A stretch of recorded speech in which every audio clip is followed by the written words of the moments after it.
प्रिय मित्रों, नमस्कार। उत्तमांश आईएएस में आपका स्वागत है। फ्रेंड्स, मैं हूं एके महेश्वरी। आज मैं इस वीडियो लेक्चर में मैं बात करने जा रहा हूं भारतीय कृषि का, जो किसी भी एग्ज़ाम में इस भारतीय कृषि से एक या दो क्वेश्चन पूछ लिया जाता है। तो दोस्त, हम चलते हैं अपने इस भारतीय कृषि की तरफ। दोस्त, यहाँ जो इंडियन ज्योग्राफी है, इंडियन ज्योग्राफी विथ एग्रीकल्चर।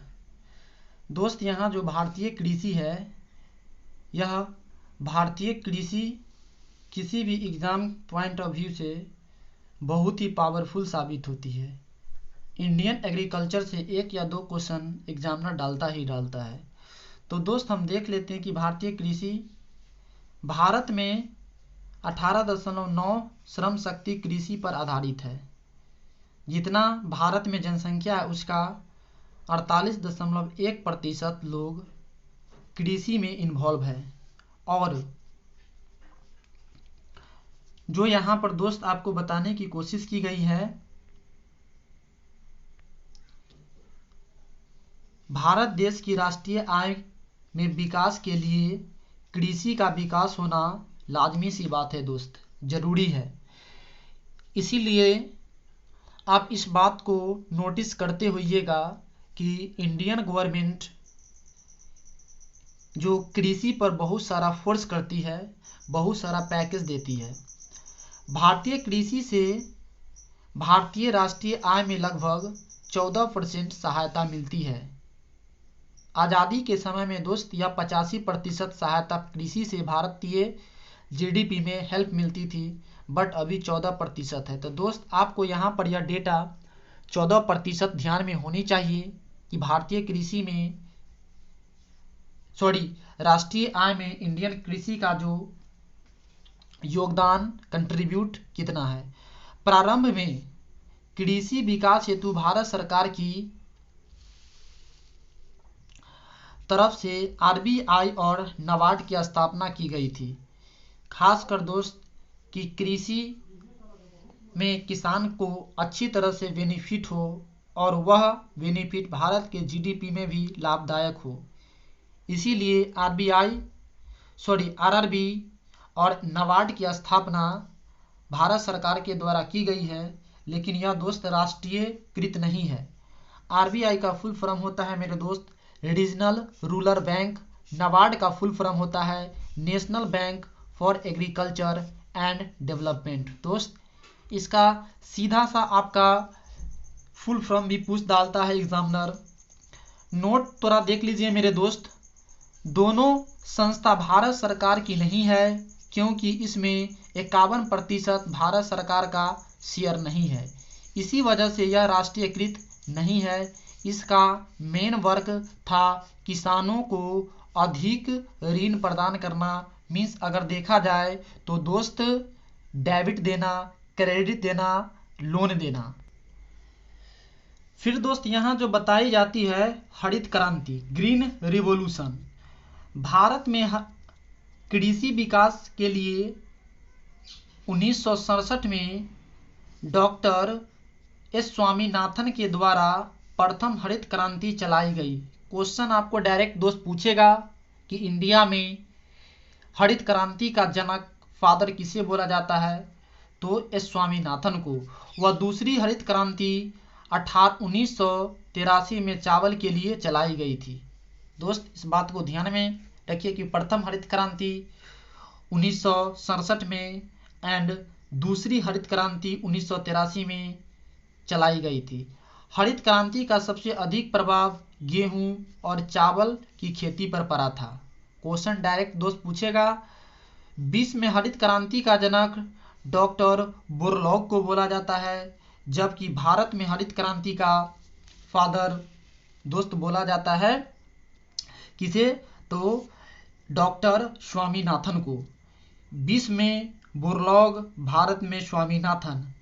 कई हरित क्रांति अलग अलग फसलों के लिए चलाई गई है। जैसे दोस्त, यहाँ पर अलग अलग फसलों के लिए चलाई गई क्रांति को हम देख लेते हैं। हरित क्रांति का उत्पादन खाद्यान्न के लिए चलाया गया। श्वेत क्रांति का दूध उत्पादन के लिए चलाया गया। नीली क्रांति मत्स्य उत्पादन के लिए चलाया गया। पीली क्रांति तिलहन उत्पादन के लिए चलाया गया। सुनहरी क्रांति जूट प्लस फल उत्पादन के लिए चलाया गया। गोल क्रांति आलू उत्पादन के लिए चलाया गया। तो दोस्त, इस तरह से आपको क्रांति कौन सी किसके लिए चलाया गया आपको समझ में आया होगा। कौन सा राज्य कौन फसल के लिए नंबर 1 पर है भारत का, देख लेते हैं मेरे दोस्त। यहाँ पर बताई गई है, जैसे कि यहाँ पर दोस्त इंडिया का मैप है, इसमें जम्मू एंड कश्मीर केसर उत्पादन में नंबर 1 पर है। फिर यूपी नंबर 1 पर गेहूं, गन्ना, दूध और आलू उत्पादन में है। तो दोस्त, इस प्रकार से आपको पता हो गया होगा कि जम्मू एंड कश्मीर में केसर नंबर 1 भारत में उगाया जाता है, जबकि यूपी में गेहूं, गन्ना, दूध और आलू भारत के अन्य राज्यों से सर्वाधिक उगाया जाता है, इसीलिए यह नंबर 1 पर है। फिर दोस्त, यहाँ पर एमपी, मध्य प्रदेश या इसे सोया प्रदेश बोलते हैं, यह सोयाबीन उत्पादन में नंबर 1 पर है। दलहन उत्पादन में नंबर 1 पर है। तिलहन उत्पादन में नंबर 1 पर है। चना उत्पादन में नंबर 1 पर है। और कुल दालों यानी टोटली प्लस जितना भी दाल उगाया जाता है, अगर देखा जाए भारत में, तो सबसे ज़्यादा दाल उत्पादन मध्य प्रदेश में होता है। दोस्त, एक यहाँ पर असम है जो चाय उत्पादन में नंबर 1 पर है। दोस्त, क्वेश्चन आपको पूछेगा कि टोटल भारत में नंबर 1 चाय उत्पादन वाला स्टेट कौन है, तो असम। यदि पूछेगा आपका स्पेशली विशेष रूप से कि दक्षिण भारत में चाय उत्पादन का सबसे बड़ा राज्य कौन है, तो दोस्त आप बोलिएगा यहाँ पे तमिलनाडु है। नोट में दोस्त यही बात यहाँ पर दिखाया गया है, दक्षिण भारत में सबसे ज़्यादा चाय उत्पादित करने वाला राज्य तमिलनाडु है। तो दोस्त, इस प्रकार दोस्त आपको समझ में आया होगा। फिर हम यहाँ देख लेते हैं पश्चिम बंगाल, जो जूट और चावल उत्पादन में नंबर 1 पर है। दोस्त, नोट में थोड़ा कुछ देख लेते हैं। IR20 चावल की अधिक उत्पादन होने वाला एक प्रजाति है, किस्म है।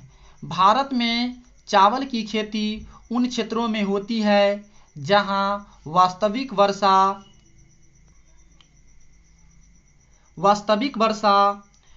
100 सेंटीमीटर से अधिक होती है। चावल का उत्पादन भारत में सबसे ज़्यादा होता है दुनिया के अपेक्षा। अन्य खाद्य फसलों की अपेक्षा भारत में सबसे ज़्यादा चावल का उत्पादन होता है। दोस्त, यहाँ पर आप थोड़ा देख लीजिए कि यह जो राजस्थान है जो नंबर 1 सरसों उत्पादन में है। तो दोस्त, आपको समझ में आ रहा होगा कि किस तरह से कौन सी राज्य भारत में किस फसल के प्रोडक्शन में नंबर 1 पर है। फिर दोस्त, यहाँ पर हम देख लेते हैं कि मेरे महाराष्ट्र प्यारा सा है, वह प्याज उत्पादन में नंबर 1 पर है। अरहर दाल उत्पादन में नंबर 1 पर है। अंगूर तथा आम उत्पादन में नंबर 1 पर है। तो दोस्त, प्याज आपको पता ही होगा कि मराठी प्याज जब नहीं आ पाता है तो राज्यों में हाहाकार मच जाता है। आम और प्लस प्याज आपको दोस्त समझ में आ गया होगा। फिर यहाँ पर दोस्त हम देख लेते हैं कि जो मेरा प्यारा सा यह कर्नाटक है। जो यह कर्नाटक है, इस कर्नाटक में कॉफ़ी, सनफ्लावर, रेशम भारत के किसी भी राज्य से नंबर 1 पर है और सबसे ज़्यादा उगाया जाता है। कुर्ग जिले में कॉफ़ी सबसे अधिक पैदा होती है। दोस्त, ध्यान देने वाली बात है, और इसका अनुसंधान यानी रिसर्च केंद्र कुर्ग में ही है। तो दोस्त, इस प्रकार आपको समझ में आया होगा जहाँ तक मैं आपको कोशिश किया हूँ बताने का। दोस्त, यह वीडियो यदि आपको अच्छा लग रहा होगा तो दोस्त इसे लाइक, शेयर और सब्सक्राइब जरूर कीजिएगा। मेरे दोस्त, आपसे गुजारिश है। अगेन दोस्त, यहाँ पर फिर केरल के बारे में हम देख लेते हैं कि केरल में कौन सी फसल नंबर 1 पर है। तो यहाँ पर प्राकृतिक रबर केरल का नंबर 1 भारत में कहीं किसी भी स्टेट का है। भारत में गरम मसाला केरल में नंबर 1 पर उगाया जाता है। काजू, नारियल और काली मिर्च केरल राज्य में सर्वोत्तम और सर्वश्रेष्ठ रूप से उगाई जाती है भारत के किसी भी स्टेट की कंपेयर। फिर दोस्त, यहाँ पर आपको आंध्रा दिखाई दे रहा है, आंध्र प्रदेश। आंध्र प्रदेश भारत के हल्दी उत्पादन में नंबर 1 स्टेट है, तंबाकू उत्पादन में नंबर 1 स्टेट है और मक्का उत्पादन में नंबर 1 स्टेट है। तो दोस्त, इस प्रकार भारतीय कृषि का यह लेक्चर समाप्त होती है। दोस्त, इस वीडियो को आप अंत तक जरूर देखिएगा मेरे दोस्त, और अपने दोस्तों के साथ यह शेयर कीजिएगा। दोस्त, तब तक के लिए नमस्कार, धन्यवाद।